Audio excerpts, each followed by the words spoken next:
So I've had a lot of people curious on how my 10-day silent meditation retreat went. And 10 days with no phone, no internet, no books, no music, nothing, like literally nothing. We're not even supposed to journal. And the first few days is all about anchoring into our breath moving into your nostrils and moving out of your nostrils. And then they narrowed it to just the rim of your nose and the upper lip. So focusing on the sensations. The whole reason why we were anchoring to the breath and focusing on the sensations that are coming in and out. And as we brought in sensation, we got to feel from the top of our head to the forehead, the neck, the shoulders, one limb at a time, all the way down to our feet. We had to feel every limb and notice what sensations we felt in every limb. I've done this focusing on sensations. However, my heart and my belly, like my front side, was the hardest to pick sensation up. Yes, I could feel the clothes on my skin, but all of the tingling vibrations that I get very easily in the rest of my body, I couldn't necessarily feel as well in my heart and my belly. But I know how it feels to have flutters in your heart, and I know how it feels to have butterflies in your stomach, and I know how it feels to kind of get excited down there when, I don't know, someone makes you feel really happy.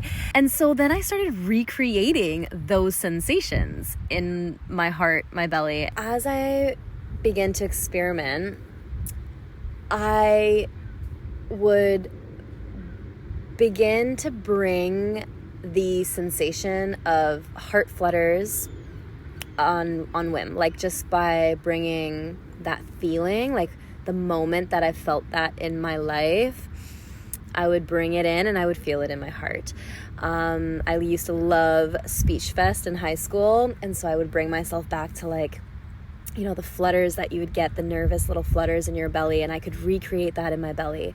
Excitement down there, right? Everybody knows what it feels, well, hopefully knows what that feels like. And so I would recreate that sensation in my sacral and my root, and then I would connect all of them after practicing one by one. I would then connect all of the sensations I was creating every time I had to scan my heart, my belly, and my front side with the sensations that I could create, which was this beautiful zing of bliss from my root all the way up to my heart and even into my crown. Being able to create good feelings within me, I was, bringing myself back to a space where I could manifest those feelings in reality. Also just think it's a really cool tool, because anytime we're in misery, we are the ones to create our own misery and our own happiness. And all this wisdom is also sprinkled through videos that we watch every single day.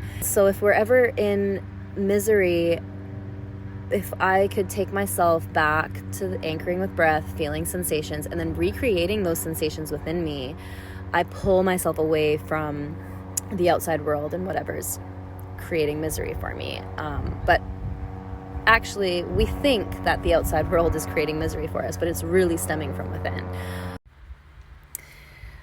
So anyways, sensations.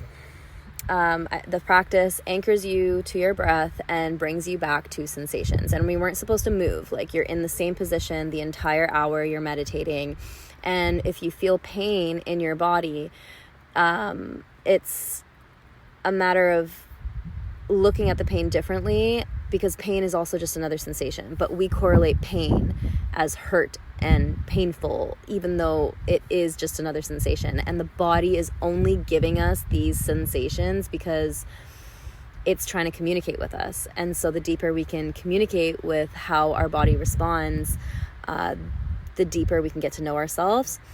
And being in silence is just an incredible way of getting to know yourself. And the fourth day, I noticed when those negative thoughts would come in. And in the video, it even said, today's day 4. We're getting into those deep layers, and is where we're getting into deep thoughts, deep layers in the mind, and you might notice some negativity arising. And it was true. I was observing myself and my energy, and I was picking my energy apart. I felt like I had this hard exterior, and all I wanted was to soften my edges, you could say.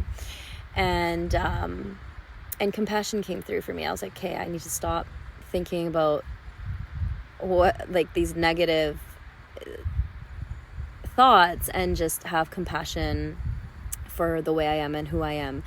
And then there was a funny incident that happened that truly just brought that to light as well. And that incident was me looking out my window, and I caught a girl running underneath the boundary line to the cars to get, I don't know, her phone. I don't know what it was, but she wasn't at tea time with us. She wasn't outside after, so I knew she was absorbed in whatever she went to take out of her car. And we locked eyes, and she knew I caught her. And so she kind of went back into the boundary line, stood there. I stood there being like, what is this girl up to? What is she planning? Anyways, I just let it be. I kind of like went to the side to let her think that I wasn't at the window anymore, even though I was still peeking. And I just laughed. I thought it was so funny, because really, truly, she's just dishonoring her own experience.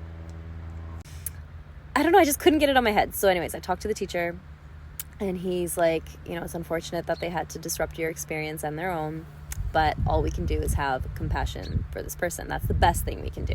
And I just broke down in tears, because this was exactly what I needed to see and exactly what I needed to feel. And part of me stepped into that compassion through that. So having that release, and stepping into just more compassion to myself, as well as stepping into the sensations that I can create and connect with within myself, which has helped me connect with spirit a lot more deeply.